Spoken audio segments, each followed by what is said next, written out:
how's it going? Welcome back to the General Great Day. Here we are back inside the office, and in today's video, I've got a lot of exciting information to share with all of you about brand new information we've just learned about the all-new Corvette Z06 and its LT6 flat plane crank dual overhead cam V8. Now, for all of you who don't know, this is the first ever, again, a flat plane crank Corvette ever made, and its most powerful production V8 to date. So today, Chevrolet actually hosted a 3-hour-long presentation going over all the new features of the engine, how they developed it, the development process behind it. It was very exciting, and they actually brought in so many different people who actually work on the team to talk about in depth the design process. Now, unfortunately, since this was live, I can't exactly show you the clips, but I do want to go over many of the key features that I took note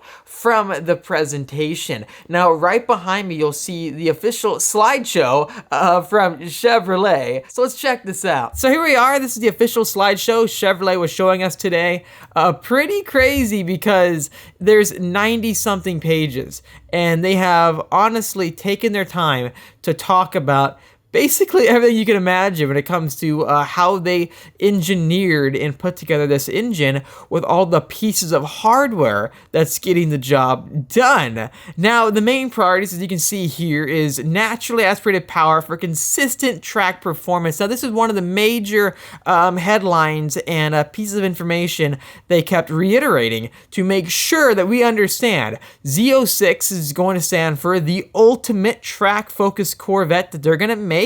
Z06, for many of you already know, it's been doing that job pretty well for all the last generations. Now, this car, though, going after a naturally aspirated route, you're able to get a different experience completely than the supercharged LT4 engine from the C7 Z06. It's not just about the cooling, it's about the feel, the sensations. And they're saying how this new Corvette engine is possibly going to be the most special Corvette engine of all time, simply because of how exotic it is, yet it still carries the traits of a Corvette with its sound and feel and character. They actually started development on this engine back in 2014, and in 2015, they had their first official prototype. So behind the scenes, they've known this has been going on for quite a while, and it's shocking just to think about how long many of these components can actually stay in development before we get to hear anything about them. Could Chevy be working on the C9 already, or have the new engine for like the ZR1 and so forth already almost done?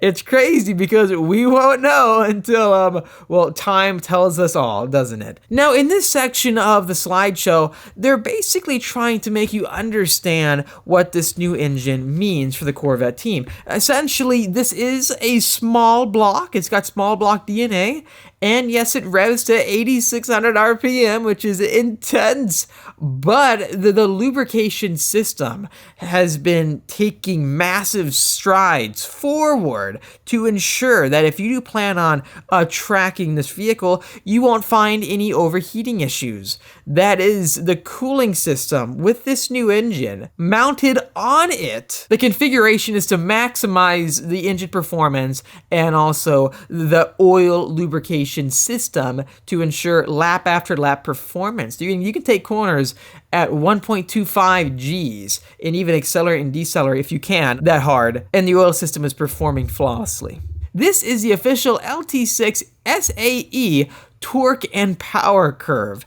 And when you look at them side by side, look how linear that power comes on. Yes, you see a major jump in power between 3,000 and 4,000 RPM, which is to be expected. And the torque also seems to jump right away, where you get max torque almost at mid 3,000 RPM. Actually, max torque is right around upwards of 6,000, but it's pretty close once you get to around 4,000 RPM. That is very good for a flat plane crank engine. Now, obviously, it's meant to be revved out, so you're going to find yourself towards the further end of 6, 7, and 8,000 RPM towards each gear change on the racetrack or going down the drag strip. As far as Easter eggs go, the code name for this engine is Gemini, and if you compare that to what Ford did with their GT350, they codenamed their 5.2-liter Voodoo engine Voodoo. I just gave it away. With that being said, you'll find 54 individual Gemini rockets all throughout the LT6 on the inside and on the outside, and some of them are functional to point to where the assembly would go, that being the process of where to mount the next piece. Anyways, altogether, this new engine is 1 kilogram heavier than the LT2, and it has 175 more horsepower. It's 14 kilograms lighter than the LT4 engine and has 20 more horsepower. It's pretty shocking thinking about it. Not just that. Well, one of the engineers was mentioning how this is possibly the closest that the actual production road team has ever worked with the racing team, because the engines are essentially very similar. They share many of the components between the C8R race car, flat plane crank engine, and the production car. So whenever that the race team would learn something new from all their races, they would alert the production side of things. Basically a dual development program going on, and that is really awesome to see and hear. Altogether though, we did get the information out of him that the production car is right around 150 horsepower, if I can recall correctly, more than the C8R race car. So the production engine is more high-strung. Then max power comes on at 8,400 RPM. And like I said earlier, max torque at 6,300, which is 460 pound-feet of torque. Anyways, scrolling down even more, they've even paired a short stroke of 80 millimeters versus 92 millimeters in the normal LT2 equipped Stingray. Another reason why they went down this route for flat plane crank is that it enables very rapid engine acceleration and high engine speeds. I know many of you are still on the cross plane crank bandwagon, or you're on the pushrod bandwagon for being in Corvettes in general, but trust me, give a flat plane crank a chance, and I think you'll be hooked. Anyways, moving on, the LT6 engine is assembled at the Performance Build Center in Bowling Green alongside Corvette manufacturing. Each engine is hand-assembled by a single builder, which is really cool, and they even put down their signature to show their pride, right? And so that you know you're getting a quality product because someone's name's attached to it, right? What's also nice is that every single LT6 is then shipped to a local dyno facility for a 20-minute run-in procedure, which they run the engine at full load and high-speed operation to ensure quality. Right here you can see the official timeline for this new engine. In total, there was 12,606 engineer hours on the analysis stats and figures section of the slideshow. They even noted within their official presentation that they've put over 100,000 miles on a Z06 prototype, or it could have been in total with Z06 prototypes.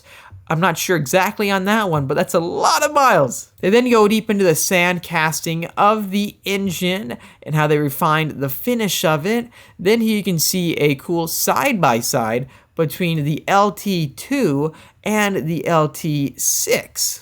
Versus the engine in the C7 Z06 and also the C6 Z06, the forged titanium connecting rods are significantly lighter in this new model. That is 43% lighter than the LT4 rods, which is a supercharged V8 in the C7 generation Z06. Also, they are 21% lighter than the LS7's tie rods in the C6 Z06. Here's the fun stuff. In total, the new crankshaft is 33% lighter than the Stingray's LT2 crossplane crankshaft.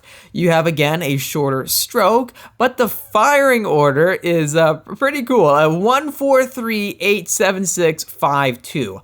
If you're not familiar with a flat plane crank, you can get an even firing order, and that really is beneficial for a balanced air and exhaust flow and helps produce the LT6's unique exotic type sound and helps reduce the inertia. As you can see with all these slides, there is a massive emphasis on making this the most track-capable Z06 of all time, also trying to give us the most track focus in just wild Corvette yet, just in general. Everything, again, has been engineered and stress-tested for that ultimate limit of performance, which is exactly why you would buy this car. So from my understanding, don't worry at all about overheating. As long as you maintain the car in good condition, change the oil, and not do anything you shouldn't, the vehicle should be perfect with that in mind, and you can run it all day long with no issues. The main focus was, on top of everything, the track performance. The interesting part is this new LT6 engine doesn't actually use the same oil as your normal Stingray. It uses 5W50, thicker, a higher weighted oil. And they're saying that it's actually going to help increase the cooling capability of the vehicle, and it's actually using almost 2 quarts less than the C7 Z06. 8 quarts is pretty good, I have to say, for the engine that you have in this vehicle. A lot of performance cars, like my old Shelby's, for example, with the supercharger system, they would use 10 plus quarts. Crazy. The best part is you're actually retaining 96% of the oil in the tank versus, I think, 68%. Yeah, 68% in the prior gen Z06. Now here's a pretty interesting diagram showing you the oil sump diminished volume versus all the engines that you can think of, right? The pink line is the LT2, and you can see how towards 5,000 to 6,000 RPM, you're starting to see a diminished volume with the volume of quarts. So you're at around 1 quart diminished at that RPM. Then the blue line is the LT4 and the C7 Z06, and look how many quarts have diminished. At 6,000 RPM, you're seeing around over 3 quarts. The lower, the better. With this new oil sump system, you're actually gaining. You're gaining more volume of quarts in the higher RPM, which is exactly what you need for the cooling system of this vehicle and to make sure all the parts are properly lubricated for maximum performance. Here's where it gets even more interesting. They actually brought in their sound design skills to create an exhaust architecture that accentuates the flat plane crank engine dynamics, giving you sounds like, for example, a 458, that incredible noise. Well, they wanted to create noise like that with an American twist, right? They then use the exhaust system as essentially instruments to emphasize certain tones and lower others that they didn't like. One thing I want to add on the engine side of things, which will correlate to the sounds, you won't be getting crazy vibrations with the new Z06. They have made it very clear that with this displacement and the engineering they have done, you're not seeing any more vibration in this car than versus many of the competitor exotic cars. They even reduce even more the vibrations, so you don't feel the vibrations of the engine driving it, which is very interesting to me because depending on your the design team or what you're going after, I can see how some companies want to emphasize the vibrations, make it feel more like a race car, or if they want to lower vibrations to increase luxury and ease of life side of things. McLaren, for example, often stiffens their engine mounts with their LT track series so that when you get inside the vehicle and start it up or drive it, you can feel the vibrations at all times throughout the cabin. With this vehicle, rest assured, if you don't like that, they made it very clear how you won't be getting vibrations driving the car. Also, they have engineered it so that with this new exhaust system, they are cutting out as much of the drone noise as possible. So when you drive the vehicle on the highway or cruising, it's not going to sound immense. It's not going to be putting you in misery, which in my opinion is good and bad. I would like to see the vehicle be as raw as possible, but they are still maintaining the versatility for this model. If you don't want the edgiest thing ever, it won't be that. If you want to have some fun making it more edgy, you can also do that. So if you're a gearhead and you love all these diagrams and CAD models showing the engineering side of things, here you go. Scrolling all the way down, here we have the engine and cooling section. 50% increase in cooling capacity over the normal Stingray. And there's 5 total radiators, one new one in the center, and an additional auxiliary radiator for high engine RPM oil cooling. 50% more powerful front radiators too, and 20% airflow increase from greater side openings. I didn't know this. Now, with the track prep for this vehicle, like what I'll be doing day one when I get it, is that you need to remove the front aero panel and also a license plate if you have one there. Because once you remove that panel, you can see how much more of an opening you have up front on the vehicle. I'm not sure the process of removing this aero panel. Hopefully it's not too crazy. In general, if there's 3 main points to highlight with the character of the LT6 engine, tune it to meet customer requirements of being visceral, also responsive, and driver-centric. You can still pull back the pedals in rev, and it makes that loud bark on the engine starts. You can customize launch control and drive manually, so yeah, I'm very excited to see the finished product. Here we have the track support section, which really interests me. Now, the vehicle, again, was specifically designed for the racetrack. More track support from engine calibration teams than any programs. Data collection for extreme engine operation, and on-track support for engine diagnostics and performance checks, engine tuning to meet drivers' demands. So yeah, they know what these production cars will be put through, so I think they are doing it right. Those are nice photos, actually. So it shows them testing these cars. It looks, maybe it could be Arizona. You do have variable exhaust valve tuning and noise pass-by compliance. All the chassis control you would expect. An all-new DCT tune and integration to match the high-strung engine. And they did keep in mind the energy conservation. Now, I do want to cover a few last things. I did have the chance to ask the team a few questions that I had, and I wrote them down right here. A lot of people have been asking me about oil consumption with flat plane crank engines. My GT350R back in the day, I could tell that it was consuming oil faster than other vehicles I've ever owned. And when you start tracking the car, then you would really notice how 1 quart of oil has been lost, or maybe 2. You just constantly have to keep topping it off. It wasn't the worst thing ever. Just keep in mind how, okay, I need to check the oil every other drive or so, and I maintain proper oil level. And then with some exotic cars, you can also see increased oil consumption. I did ask them about oil consumption, and also I asked them about the break-in period for the vehicle. So, first of which they did tell me they didn't see any increase in oil consumption with the new Z06 versus like the Stingray, and if they had any problems, that the engine development team would have fixed that, right? They wouldn't make it a production variant if it had an issue, which is good. I'm looking forward to seeing how it performs for ourselves. Also, they told me that you have the same break-in period as the normal LT2 Stingray. So about 500 miles, it is torque limited. They said it wasn't quite horsepower limited during that first break-in period. And then after 500 miles, RPM will open up. And they recommend about 1,000 to 1,500 miles for break-in before you take it to the racetrack. And I did want to ask another question because we started talking about the sound and the whole character of the exhaust note. I wanted to know, what is this car going to be like if we want to track it?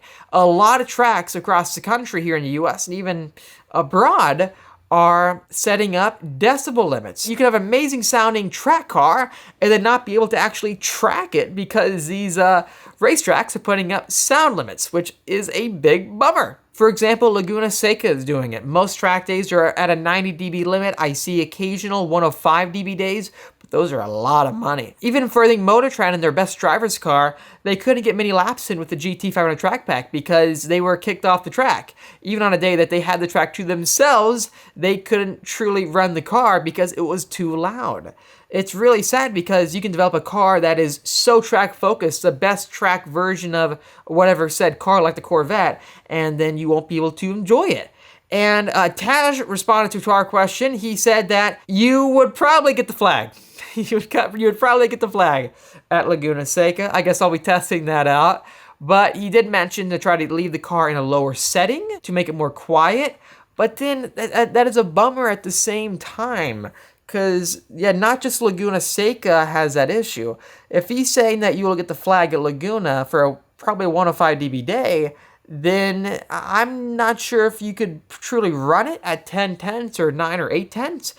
Getting on power, for example, next to sound booths at turn 5 and so forth. I think the National Corvette Museum track has a dB limit, right? Or Lime Rock in Atlanta.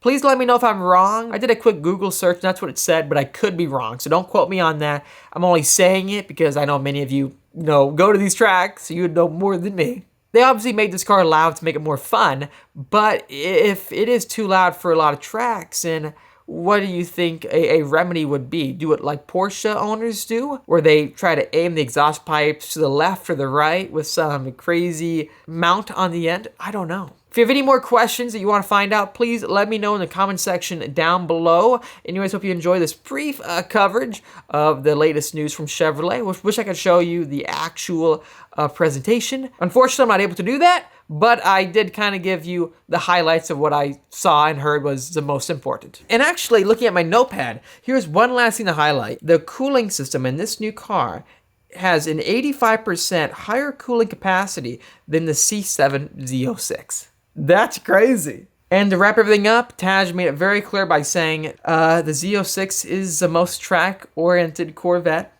It's going to be the most robust, most thrill-centric on track, and most thrill on the street yet for a Corvette. So that is, hey, that's straight from the head guy. So you can't ask for more than that. Anyways, hope you enjoyed this video. Make sure to hit that like button if you did. Stay posted for all the other news articles going out online for their take on everything. Subscribe for much more great content coming out your way. I'll see all of you in the next episode.